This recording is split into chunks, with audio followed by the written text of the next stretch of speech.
How's it going, everybody? This is Stretch 22. Today I have the tremendous honor of previewing two brand new identity-specific cards from the Hercules Hero Pack for Marvel Champions, releasing this February. Huge thanks to Fantasy Flight Games for giving me this opportunity, and this is my first ever preview card, so that is very exciting for me. Since this is my first ever preview card and possibly drawing some new eyes to my channel, I hope you won't mind if I give a very quick overview of my channel. So I started posting gameplay videos back in May of 2024 with the specific goal of documenting my journey, or maybe I should say labor, of trying to beat every scenario in the game on heroic difficulty using a different hero. And my goal with this is to help show others the fun and feasibility of high difficulty gameplay modes in Marvel Champions. Over time, I've added just strategy discussion content and new card review content as well, trying to establish my channel as a space for people interested in mastering the game, maybe at the higher end of the difficulty spectrum. A few specific videos I would point you towards just to see what I'm about are my Why I Play Heroic video, where I give my pitch for the heroic game mode, my video recapping the Heroic Challenge, which I just completed a few weeks ago, and my top 100 cards for Try Hard gameplay video, which will give you a good sense for how I evaluate cards for decks trying to optimize their win rate. So that's enough about me. Without further ado, let's see the first new card from the Hercules Hero Pack. This is an identity-specific card called Olympus, the home of the gods. Olympus is a zero-cost support that generates a resource for each gift card you control. So the mechanic of Hercules, which you may have read about in the news article posted on Fantasy Flight's website, is that you start the game with two of these 3-card decks set to the side. One is a deck of labors, which contains these challenges for Hercules to overcome, and the second is a deck of gifts, powerful upgrades that Hercules gets as a reward for completing a labor. So at the start of the game, Olympus, it actually doesn't produce any resources at all, but as you start completing labors, it can turn into a very powerful resource generator, eventually providing 3 resources per turn, which is, really insane for a zero-cost card. I'll talk about it some more in just a second, but first, let's see my second preview card, Wisdom of Athena. This is a 3-cost event that costs 1 less for each gift you control, and it removes 4 threat from a scheme. So this is just another clean design that directly interacts with completing Hercules' labors. So with both these cards, we see a continuation of the kind of card designs we saw in the initial Hercules preview article. These are cards that are quite inefficient, if not just completely useless at the start of the game, but they turn Hercules into an absolute powerhouse once his labors are completed. So the big question for Hercules is going to be, how easy is it to complete these labors while doing the things we normally need to do to survive, like defeat minions, clear side schemes, and defend ourselves. So this will be a huge factor for determining how strong these cards are and how strong Hercules will be as a hero. So let's go into a little bit more detail on Olympus. Like I said, at the start of the game, this produces no resources at all. However, once you have even a single gift, the value of this is equivalent to what we might expect from a 3-cost card like Quinn Carrier or the X-Jet, and we're getting this for 0. So granted, identity-specific cards, identity-specific resource generators tend to be a little bit cheaper. Maybe they cost 2 for an all-purpose resource. Maybe they'll cost 1 if that resource can only pay for a specific kind of thing. But Olympus costing 0 for an all-purpose resource is really unprecedented, except for maybe Blood Gem, which has a steep cost of dealing you 2 damage per use. So note that the resource ability here, it's not labeled as a hero resource, which we see on a lot of these kinds of cards, so it can be used in hero or alter ego form. It's also a wild resource, so it can satisfy any resource requirement we want. And outside of not doing anything initially, which is certainly a downside, it's really all you could possibly want from a resource generator. If you draw this after you've already completed 1 labor, it's literally free to play, so you're never just not going to play it from hand, because you spend 1 effective resource to put it down, and then you can use it for 1 resource right away. And the slightly trickier thing is if you draw it before you complete your first labor, should you play it or not. And I still think you'll just play it, right? It's 1 resource that's barely going to interrupt whatever else you were going to do that turn.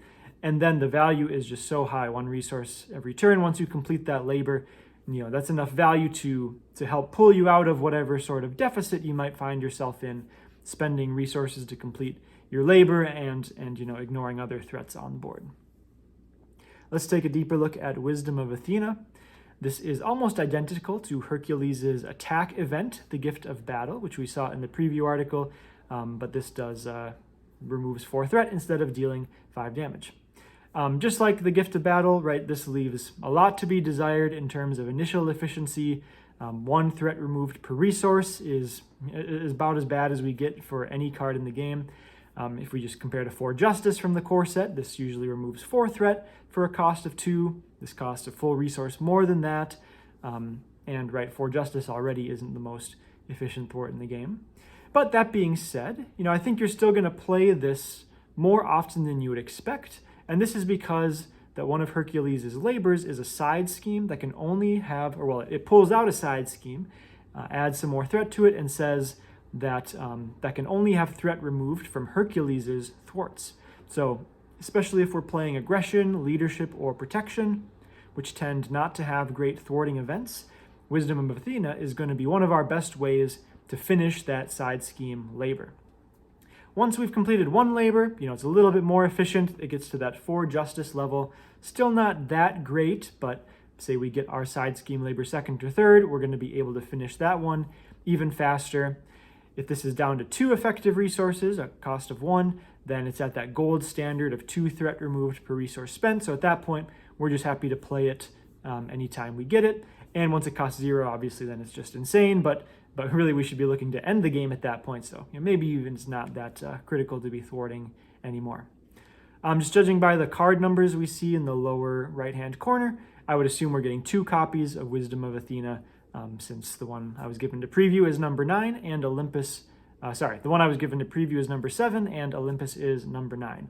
And that would make sense that we get 2, we always get at least 2 of the thwart event, sometimes 3, and I'm thinking we'll get 2 copies of this one. All right, that's going to do it for my analysis of the new preview cards, but I might as well share a few thoughts on Hercules while we're here. So I'm really excited to play Hercules. I will say I'm a bit nervous about how strong he's going to be, especially in solo. The 4-card hand size in hero form is a pretty big downside, and he'll usually get off to a fairly slow start, at least until he defeats his first labor. How he plays out is also going to depend heavily on the order of his labors, so he might lose some consistency there.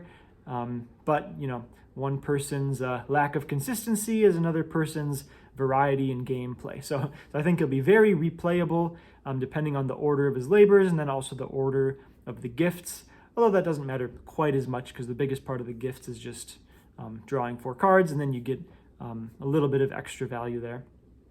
But deck building should be really interesting for him because you want to build yourself in such a way that you can adapt to whatever your first labor is, because we might have to attack a minion, thwart a side scheme, or be defending.